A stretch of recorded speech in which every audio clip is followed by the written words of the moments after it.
और कहता है मुझे गूज बम्स मिल रहे हैं, जैसे नीचे वाला मॉन्स्टर बहुत ज्यादा पावरफुल है, या फिर इस वजह से कि मेरी सेंसिटिविटी बहुत ज्यादा बढ़ चुकी है। साथ ही वो अपनी स्टैट्स की विंडो को ओपन करता है और कहता है मेरा लेवल 15 पे अटक गया है, अब ये इससे ज्यादा नहीं बढ़ रहा, मुझे लगता है शायद मुझे बॉस से फाइट करनी है। साथ ही वो अपनी तलवार की तरफ देखता है और कहता है मेरी तलवार भी ज्यादा देर नहीं टिकेगी अगर मैं इसी तरह छोटे मॉन्स्टर से फाइट करता रहा। फिर वो सीढ़ियां उतरते हुए नीचे की तरफ चलना शुरू करता है जहाँ पर बॉस है। जिन्हों जैसे ही सीढ़ियां उतरकर नीचे जाता है तो वहाँ पर पानी होता है और उस पानी में एक बड़ा सा मॉन्स्टर होता है, एक स्नेक टाइप मॉन्स्टर। वो पानी में बड़ी ही तेजी के साथ आगे की तरफ बढ़ता है और जिन्हों पर अटैक करता है। जिन्हों अपनी तलवार को सामने करते हुए उसे ब्लॉक करता है, लेकिन उस बॉस मॉन्स्टर के अटैक की वजह से वो पीछे दीवार के साथ जाकर गिरता है और जैसे ही वो अपनी तलवार की तरफ देखता है तो उसकी तलवार टूट चुकी होती है। जिन्हों कहता है मुझे तो लगा था कि लेवल अप होने की वजह से मैं काफी ज्यादा स्ट्रॉन्ग हो चुका हूँ। उसी वक्त सामने उस बॉस मॉन्स्टर को दिखाते हैं जो कि एक स्नेक मॉन्स्टर है जिसका नाम ब्लू पॉइजन रासा का है। जिन्हों उसके नाम की तरफ देखता है और कहता है इसका नाम अभी भी ऑरेंज है, यानी कि ये इतना ज्यादा पावरफुल नहीं है। जिन्हों उस बड़े से सांप के स्केल्स को देखता है और कहता है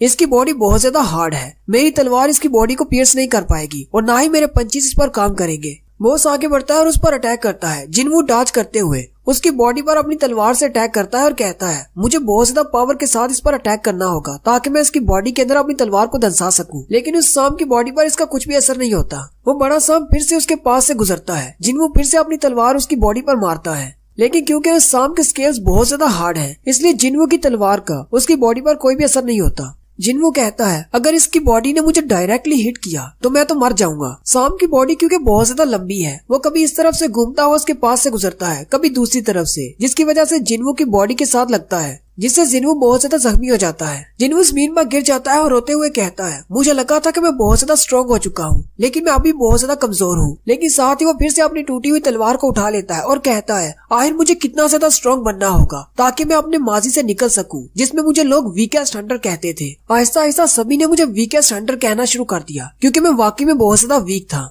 और मैं भी ये बात अच्छी तरह से जानता हूँ कि मैं कितना ज्यादा वीक हूँ। लेकिन उस दिन डंजन के दौरान जहाँ पर हमारा सामना स्टैचू मॉन्स्टर्स के साथ हुआ था वहाँ पर मैंने सभी के साथ अच्छा पेश आने की कोशिश की ताकि बाकी के हंटर्स जो कि स्ट्रॉन्ग हैं वो मेरी मदद कर सके। लेकिन वक्त आने पर वो सारे मुझे छोड़कर चले गए और आखिर में मुझे धोखा मिला। चाहे मैंने उन सब की जान बचाई थी, उन्होंने मेरा शुक्रिया अदा किया, लेकिन ये काफी नहीं था। जब उनके सामने उनसे भी ज्यादा ताकतवर मॉन्स्टर्स निकल आए तो वो लोग मुझे धोखा देकर वहाँ से भाग गए और आखिर बार सबसे स्ट्रॉन्ग की ही जीत होती है और कमजोर पीछे रह जाते हैं। इसलिए मुझे कमजोर बने नहीं रहना, मुझे स्ट्रॉन्ग बनना है। मैं इस डंजन में स्ट्रॉन्ग बनने के लिए आया था। साथ ही चिन्हू बार बार उस बड़े सांप पर अटैक किए जा रहा होता है और कहता है ये बॉस उन स्टैचू मॉन्स्टर के सामने कुछ भी नहीं। वहाँ पर मुझे जितना ज्यादा डर था यहाँ पर नहीं है। वो अपनी टूटी हुई तलवार से बार बार उसके स्केल्स पर अटैक करता है, लेकिन जब उसकी तलवार के अटैक्स बेफायदा हो जाते हैं वो स्नेक मॉन्स्टर की गर्दन के साथ लटक जाता है और कहता है मैंने अपने सारे स्टैट पॉइंट्स को अपनी स्ट्रेंथ में ऐड कर लिया है, मेरे पास फिजिकल स्ट्रेंथ है। साथ ही वो उसकी बॉडी को अपने हाथों की मदद से पिचकाना शुरू कर देता है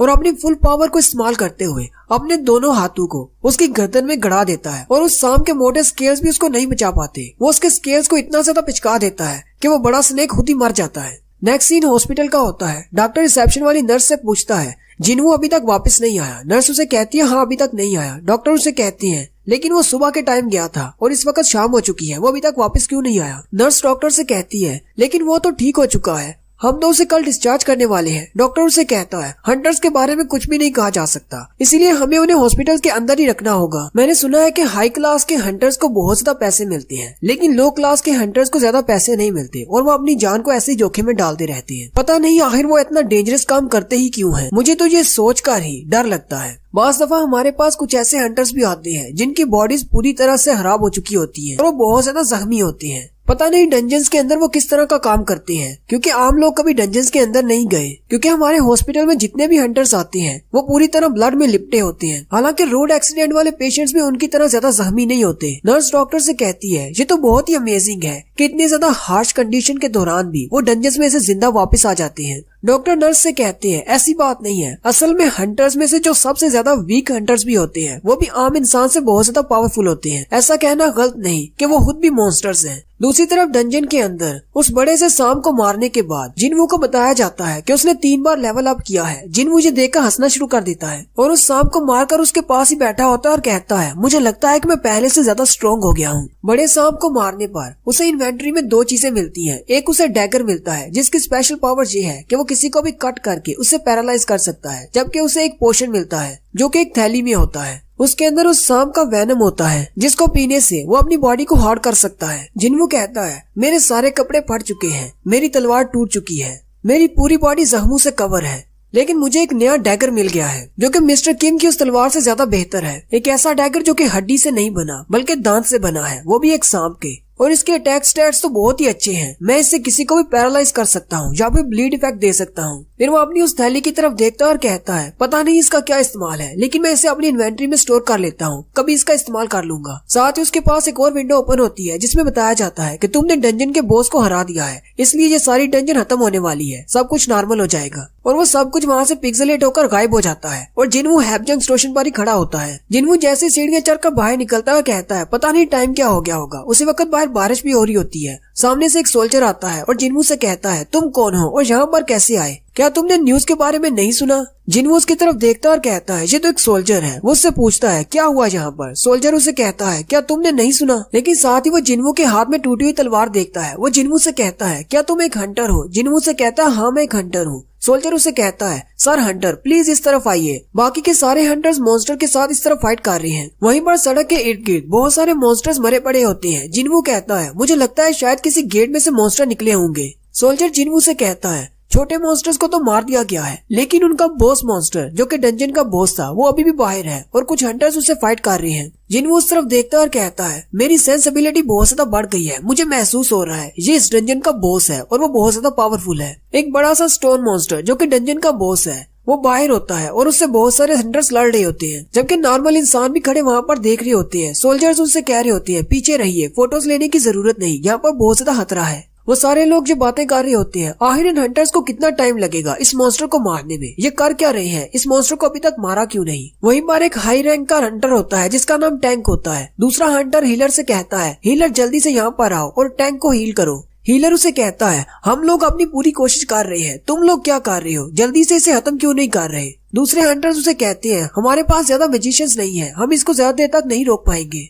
जिनवू भी उन आम लोगों में आकर खड़ा हो जाता है और ये सब कुछ देखने लग जाता है। जिनवू उन हंटर्स की तरफ देखता और कहता है, इन हंटर्स के तो खुद ही रैंक बहुत ज्यादा लो है, 8 ई रैंक के हैं, जबकि एक ही डी रैंक का हंटर है, जबकि डी रैंक वाला भी टैंक है और वो सिर्फ उसको शील्ड कर सकता है, अटैक नहीं कर सकता। और हीलर्स, इनके पास सिर्फ 2 ही हीलर हैं। जिनवू की नजर जैसे ही दूसरे हीलर पर पड़ती है तो वहाँ पर मिस जूही होती है। एक लड़की उसे कह रही होती है, तुम यहाँ पर क्या कर रही हो, तुमने कहा था कि तुम एक बी रैंक की हीलर हो, जल्दी से यहाँ पर आओ और हमें हील करो। लेकिन जूही उन स्टैचू मॉन्स्टर्स के हादसे की वजह से अभी भी मेंटली ट्रॉमा में होती है और वो उन सबको हील नहीं कर पा रही होती।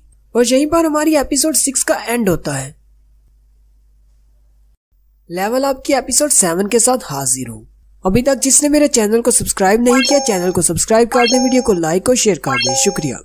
एक स्टोन मॉन्स्टर एक डंजन में से बाहर आ जाता है जहाँ पर बहुत सारे हंटर्स उससे निपट रहे होते हैं, जिनमें 8 ई रैंक के हंटर्स होते हैं, जबकि एक ही डी रैंक का हंटर होता है और उनके पास 2 हीलर्स होते हैं, जिनमें से एक जूही होती है। जिनवू जूही की तरफ देखता है और कहता है, पूरा 1 हफ्ता हो चुका है हमें उस डंजन से बाहर निकले, लेकिन मुझे नहीं लगता कि अभी तक उस ट्रॉमा से बाहर निकली है, और ऐसा ही मेरे साथ भी है। लेकिन साथ ही जिनवू अपनी तलवार को ऊपर की तरफ उठाते हुए कहता है, नहीं मेरे साथ ऐसा नहीं है, मुझे स्ट्रॉन्ग बनना है, मुझे अपने उस डर को पीछे छोड़ना होगा। जिनवू अपना स्टैंस लेते हुए कहता है, ये वाला बॉस अभी जिस डंजन में जिस बॉस से लड़कर आ रहा हूँ उससे 1 रैंक लोअर है, यानी उससे ज्यादा पावरफुल है। अगर मैं इसे डिस्ट्रॉय नहीं कर सकता तो कम से कम मैं इसके डिफेंसेस को वीक कर सकता हूँ। फिर जिनवू अपनी पूरी पावर को इस्तेमाल करते हुए अपनी टूटी हुई तलवार के टुकड़े को उस बड़े से पत्थर के बॉस मॉन्स्टर की तरफ फेंकता है। जिनवू की तलवार उड़ती हुई इस बॉस मॉन्स्टर की तरफ जा रही होती है। उसी वक्त उस बॉस मॉन्स्टर के साथ फाइट करते हुए हंटर्स का सीन दिखाते हैं। वो हंटर्स कह रहे होते हैं, अगर ऐसे ही चलता रहा तो हम सब लोग यहीं पर मारे जाएंगे, अगर कोई हाई रैंक का हंटर यहाँ पर नहीं आया। जबकि डी रैंक वाला टैंक भी उसको भी ब्लॉक करके खड़ा होता है। जूही उसे पीछे से हील कर रही होती है और उसे कहती है, अब तुम क्या करना चाहते हो, हमारा हीलिंग मैजिक भी खत्म होने वाला है। और उसी वक्त जिनवू की तलवार आकर उसके मुंह पर लगती है, जिससे वो स्टोन मॉन्स्टर टूटना शुरू हो जाता है। वो सारे कहते हैं, हमें लगता है कि हमारा अटैक काम कर रहा है।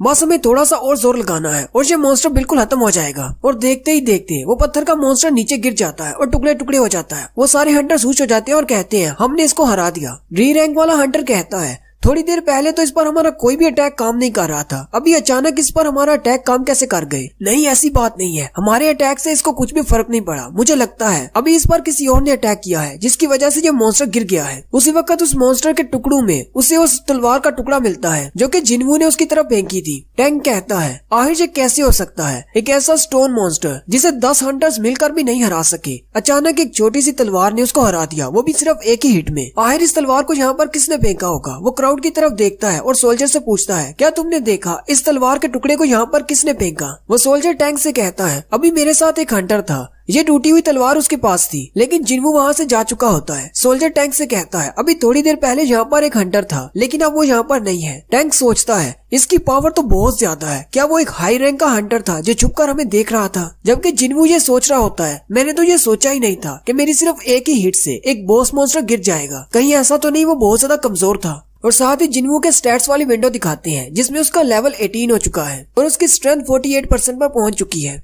नेक्स्ट सीन हॉस्पिटल के रूम का होता है। जिन्वू अपने हॉस्पिटल के रूम में वापस चला जाता है और वहाँ पर भी वो वर्कआउट कर रहा होता है और अब उसके पास मसल्स भी हैं और 6 पैक्स भी हैं। वो चिन अप्स और पुशअप्स कर रहा होता है। एक नर्स जैसे ही कमरे में दाखिल होती है, जिन्वू सामने पुशअप्स कर रहा होता है। वो शर्माते हुए चेहरा दूसरी तरफ कर लेती है और कहती है मुझे माफ कर देना, मैं ऐसे ही कमरे में आ गई। जिन्वू उठकर खड़ा हो जाता है और अपनी शर्ट पहनना शुरू करता है, जबकि वो नर्स चुपके से उसकी तरफ देख रही होती है और कहती है जब ये पेशेंट यहाँ पर आया था क्या इसकी बॉडी पहले भी ऐसी थी? नर्स जिन्वू से कहती है क्या आज तुम डिस्चार्ज होने वाले हो? जिन्वू से कहता है हाँ मैं आज ही डिस्चार्ज होने वाला हूँ। वो नर्स शर्माते हुए अपना मोबाइल जिन्वू के सामने करती है और उसे कहती है अगर तुम बुरा न मनाओ तो क्या मुझे अपना नंबर दे सकते हो? जिन्वू भी उसकी बात सुनकर हैरान हो जाता है। वो नर्स उसे कहती है अगर तुम्हें इससे कोई मसला नहीं तो मुझे अपना नंबर दे दो। जिन्वू ये सोच रहा होता है शायद हॉस्पिटल के कोई टेस्ट रिजल्ट्स होंगे जो इन्होंने मुझे बाद में सेंड करने होंगे, चलो इसे नंबर दे देता हूँ। और फिर जिन्वू उसके मोबाइल में उसे अपना नंबर दे देता है। नेक्स्ट सीन जिन्वू के घर का होता है जहाँ पर उसकी बहन कॉलेज जाने के लिए तैयार हो रही होती है। वो जैसे ही बाहर जाने लगती है, जिन्वू भी अपने कमरे से सोता हुआ उठकर बाहर आ जाता है और जिना से कहता है क्या तुम स्कूल जा रही हो? जिना उसे कहती है हाँ मैं स्कूल जा रही हूँ, तो तुम भी उठ गए? जिन्वू से कहता है हाँ मैं तो सुबह से ही उठा हुआ हूँ, थोड़ी देर एक्सरसाइज कर रहा था। रास्ते में जाते हुए आती हुई कारों का ध्यान रखना, किसी गाड़ी के नीचे मत आ जाना। जिना भी उसकी बॉडी देखकर हैरान हो जाती है और कहती है क्या तुम एक्सरसाइज कर रहे हो? जिन्वू उसे कहता है हाँ मैं थोड़ी बहुत एक्सरसाइज कर रहा हूँ। जिना उसके सामने खड़ी हो जाती है और उसे कहती है तुम्हारा तो साइज भी पहले से काफी ज्यादा बढ़ गया है, मुझे नहीं पता था कि लड़कों का कद 20 साल की उम्र के बाद भी बढ़ता है। जिन्वू उसे कहता है तुम ये किस तरह की अजीब सी बातें कर रही हो, अब बस करो, अब चुपचाप स्कूल जाओ और साथ में अम्ब्रेला लेती जाना। जिना उसे कहती है लेकिन आज तो बारिश नहीं होने वाली और वैसे भी ये अम्ब्रेला बहुत ज्यादा भारी है। जिन्वू उसके बैग में रखते हुए उसे कहता है ये एक फोल्डिंग अम्ब्रेला है, इतना भी भारी नहीं, इसे अपने साथ ही रखो। वो अम्ब्रेला को उसके बैग में रख देता है और उसे बाय बोलते हुए स्कूल भेज देता है। फिर वो अपनी डेली क्वेस्ट की विंडो की तरफ देखता है तो उसकी डेली की क्वेस्ट में सिर्फ 10 किलोमीटर की दौड़ रह जाती है। जिन्वू कहता है इस रनिंग को मैं थोड़ी देर बाद पूरा कर लूंगा। फिर जिन्वू अपने मसल्स की तरफ देखता है और कहता है मेरे मसल्स तो बहुत ही जल्दी ग्रो कर रहे हैं, सिर्फ चंद हफ्तों की ट्रेनिंग के बाद ऐसा नहीं हो सकता। इसका मतलब तो यही है कि जितना भी मैं अपने स्टैट्स को बढ़ाता जाता हूँ उस हिसाब से मेरी बॉडी भी चेंज होती है। फिलहाल मैंने अपनी स्ट्रेंथ को 48% पर रखा हुआ है जिसकी वजह से मेरी बॉडी के मसल्स चेंज हो रहे हैं। मुझे लगता है कि मैंने स्ट्रेंथ स्टैट में बहुत ज्यादा पॉइंट्स को ऐड कर दिया है, अगर मैं इसी तरह पॉइंट्स को ऐड करता रहा तो कहीं ऐसा ना हो कि मैं इस तरह का दिखने लग जाऊं। जिन्वू कहता है मुझे अपनी स्ट्रेंथ को बैलेंस करना होगा, मेरे पास अभी भी 12 पॉइंट्स हैं जिन्हें मैं बाकी के स्टैट्स में भी ऐड कर सकता हूँ। मुझे स्ट्रेंथ के साथ साथ बैलेंस और एजिलिटी भी चाहिए, स्पीड भी चाहिए, इसके अलावा हेल्थ और एसेंस भी चाहिए। फिर वो अपने 12 पॉइंट्स में से 2 पॉइंट अपनी स्ट्रेंथ में बढ़ा देता है, जबकि अपनी एजिलिटी में 8 पॉइंट्स ऐड करता है और अपनी सेंस में 2 पॉइंट्स ऐड करता है। उसी वक्त जिन्वू के मोबाइल पर कॉल आती है। जिन्वू कहता है क्या ये मेरे गिल्ड की तरफ से है, लेकिन असल में वो कॉल उसके लैंडलॉर्ड की तरफ से होती है। वो कॉल को एक्सेप्ट करता है तो उसका मकान मालिक उसे कहता है तुम काफी दिनों से मेरी कॉल क्यों नहीं अटेंड कर रहे? जिन्वू से कहता है मैं डंजन में जख्मी हो गया था इसलिए 1 हफ्ते तक हॉस्पिटल में था। मकान मालिक उसे कहता है अच्छा ठीक है, मुझे पता है कि तुम अक्सर जख्मी होकर ही आते हो, मुझे ये बताओ कि तुमने इस मंथ का रेंट पे करना है या नहीं, या फिर मैं उसे ड्यू में डाल दूं, तुम नेक्स्ट मंथ दोगे? जिन्वू से कहता है नहीं, मैं कुछ करता हूँ, कोशिश करूंगा कि इसी महीने आपको पैसे ट्रांसफर कर दूं। कॉल कट करने के बाद जिन्वू कहता है अगर मुझे वाकई में डबल वेकनिंग मिली है तो मैं पहले से बहुत ज्यादा पैसे कमा सकता हूँ। अगर मैं इसी तरह अपनी बॉडी को एक्सरसाइज करता रहा तो बहुत ही जल्दी मैं एक टॉप रैंक हंटर बन जाऊंगा, क्योंकि हंटर्स मॉन्स्टर्स को मारते हैं और पैसा कमाते हैं। जितना आपका रैंक हाई होगा उतना ज्यादा आपके पास एक्सपीरियंस और पावर होगा और आप उतनी ही ज्यादा पावरफुल मॉन्स्टर्स को मार सकेंगे और उनके अंदर से उतनी ही ज्यादा पावरफुल मैजिकल कोर निकलेगी। जो नॉर्मल से ज्यादा महंगी बिकती है और इससे आप ज्यादा पैसे कमा सकते हैं। लेकिन एक हाई रैंक के मॉन्स्टर को हराने के लिए हमें एक हाई रैंक की डंजन में दाखिल होना होगा। इसीलिए लो रैंक की डंजन जैसे कि ई रैंक और डी रैंक की डंजन होती है, वहाँ पर कंपटीशन बहुत ज्यादा होता है क्योंकि टॉप रैंक के हंटर्स बहुत ज्यादा कम है, लेकिन ई रैंक और डी रैंक के हंटर्स बहुत ज्यादा है। और हम जैसे ई रैंक के हंटर्स को तो कोई भी गिल्ड अपने गिल्ड में नहीं लेता, और अगर कोई अपने गिल्ड में ले भी लेता है तो उनके पास जॉब नहीं होती हमारे लाइक। लेकिन अब जबकि मुझे डबल वेकनिंग मिल गई है तो क्या दुनिया को मुझे बताना चाहिए कि मैं भी एक ई रैंक का हंटर नहीं हूँ, बल्कि मैं एक स्ट्रॉन्ग हंटर हूँ। लेकिन अगर मैंने ऐसा किया और मैं दूसरी हाई रैंक की डंजन्स में जाना शुरू कर देता हूँ तो बाकी सारे लोगों को पता चल जाएगा कि मेरे पास डबल वेकनिंग है, और लोगों को तो इस तरह की बातें करने की आदत है, वो इस बात का बतंगड़ बना देंगे। हालांकि मैं ऐसा करने से अच्छे पैसे कमा सकता हूँ, बहुत ही जल्दी फेमस भी हो सकता हूँ, लेकिन कुछ बुरी नजरें मेरे पर हमेशा लगी रहेंगी। लोग मेरे बारे में कहेंगे कि एक ऐसा हंटर है जिसे एक्सपीरियंस मिलता है और उसके पास कुछ गेम वाला सिस्टम है जिससे वो मॉन्स्टर्स को मारकर लेवल अप हो सकता है। मैं ऐसा भी नहीं होने दे सकता। मुझे अपनी डबल वेकनिंग को छुपा कर रखना होगा। जिन्हों अपना मोबाइल निकालता है और कहता है मुझे पहले थोड़े से पैसे कमाने होंगे, क्यों ना मैं पहले जाकर किसी अटैक फोर्स को ज्वाइन कर लूं। वो ऑनलाइन अप्लाई करता है और एक अटैक फोर्स में सिलेक्ट हो जाता है। अगले दिन वो एक कंस्ट्रक्शन साइट पर चला जाता है। एक अटैक फोर्स में टोटल 10 हंटर्स होते हैं, जिनमें से 5 का डी रैंक होना लाजमी है। जिन्हों जैसे ही वहाँ पर पहुँचता है, उस अटैक टीम का लीडर जिसका नाम डॉन सुक होता है, वो उसे वेलकम कहता है। जिन्हों से अपना नाम और अपना रैंक बताता है कि मैं एक ई रैंक का हंटर हूँ। वहीं पर 2 और भी हंटर खड़े होते हैं जो कि उसे देखकर हंसना शुरू कर देते हैं और कहते हैं बॉस हमें इसके बारे में पता है, ये तो बहुत ही फेमस हंटर है। दूसरा उसे कहता है मुझे इसका नाम याद नहीं आ रहा, क्या नाम था इसका। दूसरा उसे कहता है सबसे वीक हंटर, और फिर वह दोनों हंसना शुरू कर देते हैं। बॉस उनसे कहता है बस भी करो, हमारे लिए ज्यादा जरूरी है कि हमारी अटैक फोर्स के नंबर्स पूरे होने चाहिए। बॉस जिन्हों से कहता है जैसा कि मैंने तुम्हें फोन पर ही बता दिया था, ये एक सी रैंक की डंजन है और तुम एक ई रैंक के हंटर हो, इसलिए तुम्हें फाइट नहीं करनी, तुम्हें बस हमारा सामान उठाकर जाना है। हमारे पास अपने बंदे कम है, इसलिए तुम्हें ये फॉर्म फिल करना है। मैं इसके बदले तुम्हें 2 लाख युआन दूंगा। जिन्हों उन सब की तरफ देखता है और कहता है इनके पास 5 सी रैंक के हंटर्स हैं, जबकि 4 डी रैंक के हंटर्स हैं। साथ ही वो रूल के बारे में बताता है कि एक डंजन में एक अटैक फोर्स ले जाने का एक रूल है कि हमारे पास 10 लोग होने चाहिए, जिनमें से 5 कम से कम सी रैंक के होने चाहिए। उसी वक्त जिन्हों के पास एक डी रैंक का हंटर आता है और उससे कहता है मुझे लगता है कि हम दोनों ही यहाँ पर सबसे वीक हैं। वो उसे कहता है मेरा नाम जिन्हो है और मेरी उम्र 22 साल है। मैं एक डी रैंक का हंटर हूँ और मैं यहाँ पर डी रैंक्स में से सबसे कमजोर हंटर हूँ। लेकिन जिन्हो ने अपनी बॉडी पर बहुत ही महंगे इक्विपमेंट्स पहने होते हैं। जिन्हों इसे देखा हैरान हो जाता है और कहता है क्या ये किसी अमीर शख्स का बच्चा है। जिन्हों कॉन्ट्रैक्ट के पेपर पर साइन कर देता है और बॉस से कहता है अब मुझे बताओ मुझे क्या करना है। बॉस उसे कहता है तुम्हें बस हमारा सामान उठाना है, इसमें हमारा खाना और बाकी की चीजें हैं, तुम इसे उठा लो। जिन्हों बॉस से कहता है क्या हम लोग अपने साथ हीलर नहीं लेकर जाएंगे। बॉस से कहता है नहीं, ये मेरी पर्सनल अटैक फोर्स है, इसलिए कोई भी हीलर हमारे साथ चलने को तैयार नहीं। वैसे भी हम लोग हमेशा ऐसे ही जाते हैं, अपने साथ हीलर नहीं लेकर जाते। जिन्हों उस कॉन्ट्रैक्ट को फिर से देखता है तो इसमें एक लाइन लिखी होती है कि अगर इस डंजन के अंदर मेरे साथ कुछ भी होता है तो मैं इसकी जिम्मेदारी अपने बॉस पर नहीं डालूंगा। जिन्हों कहता है इनके पास तो कोई हीलर भी नहीं, इसलिए इस लाइन को मानना थोड़ा सा मुश्किल है। बाकी के हंटर्स बॉस से कहते हैं बॉस चलो जल्दी से अंदर चलते हैं, वैसे भी हम सारे मॉन्स्टर्स को मार देने वाले हैं, इसलिए इन बच्चों को समझाने की जरूरत नहीं। जिन्हों से कहता है परेशान होने की जरूरत नहीं, मैं भी तुम्हारे साथ हूँ, अगर कुछ होता है तो मैं तुम्हें प्रोटेक्ट करूंगा। जिन्हों उसकी तरफ देखकर हंसना शुरू कर देता है। फिर जिन्हों उनके बैग्स उठा लेता है। फिर वो सारे लोग डंजन में जाने के लिए रेडी हो जाते हैं। बॉस उनको बताते हैं कि यहाँ पर कंस्ट्रक्शन का काम रोक दिया गया है, इसलिए यहाँ पर हमारे अलावा कोई भी नहीं है। जिन्हों से कहता है यहाँ पर जो बॉस था जो काम करवा रहा था उसने 9 करोड़ वॉन लिए और यहाँ से चला गया, ओवरसीज चला गया है। यहाँ पर काम करने वाले वर्कर्स और सारे फंडर्स जो कि इस बिल्डिंग को फंड कर रहे थे वो सारे बहुत ज्यादा मुश्किल में पड़ चुके हैं। जिन्हों से कहता है लेकिन तुम ये सारी बातें मुझे क्यों बता रहे हो। जिन्हों फिर से जिन्हों से कहता है ये दोनों बैग्स तो बहुत ज्यादा भारी होंगे, क्या तुम्हें मदद चाहिए। जिन्हों से कहता है कोई बात नहीं, मैं उन्हें उठा लूंगा। जिन्हों से कहता है क्या तुम हमेशा इसी तरह चुप रहते हो। जिन्हों से कहता है नहीं ऐसी बात नहीं है, तुम ही बस कुछ ज्यादा बोल रहे हो। जिन्हों हंसते हुए से कहता है क्या मैंने तुम्हें परेशान कर दिया, असल में लोग मुझे ज्यादा सीरियसली नहीं लेते, हंटर बनना मेरी एक हॉबी है। जिन्हों उसकी सारी बातें सुनकर बहुत ज्यादा पक रहा होता है। वो लोग डंजन के गेट के सामने पहुंच जाते हैं। बॉस उनसे कहते हैं हम लोग पहुंच गए। वो सारे कहते हैं इस डंजन का गेट तो नॉर्मल से बहुत ज्यादा बड़ा है। बॉस का साथी उसे कहता है क्या तुम्हें पक्का पता है कि ये एक सी रैंक की डंजन है। बॉस उसे कहता है हाँ मुझे पक्का पता है, गिल्ड वालों ने कंफर्म करके बताया है कि ये एक सी रैंक की डंजन है, मैंने बहुत सारे लोगों को यहाँ पर आते और जाते देखा है। जिन्हों डंजन के गेट को देखकर घबरा जाता है। जिन्हों से कहता है क्या तुम डंजन में पहली बार आए हो। जिन्हों से कहता है डंजन के गेट के साइज का बड़ा होना मैटर नहीं करता, गिल्ड वाले उसके अंदर से निकलने वाली एनर्जी पर डिसाइड करते हैं कि इस डंजन को कौन सा रैंक देना है। बी रैंक या उससे ऊपर की रैंक की डंजन्स को सिर्फ बड़े हंटर गिल्ड्स वाले ही सॉल्व करते हैं। लेकिन तुम्हें सही बात बताऊं तो मेरा भी ये पहली बार है। मैं अभी सी रैंक के डंजन में पहली बार जा रहा हूँ। बॉस उनसे कहते हैं चलो ठीक है मैं अंदर जा रहा हूँ, तुम लोग भी मेरे पीछे आ जाओ। फिर वो सारे बॉस के पीछे उस डंजन के अंदर चले जाते हैं और यहीं पर हमारी एपिसोड 7 का एंड होता है।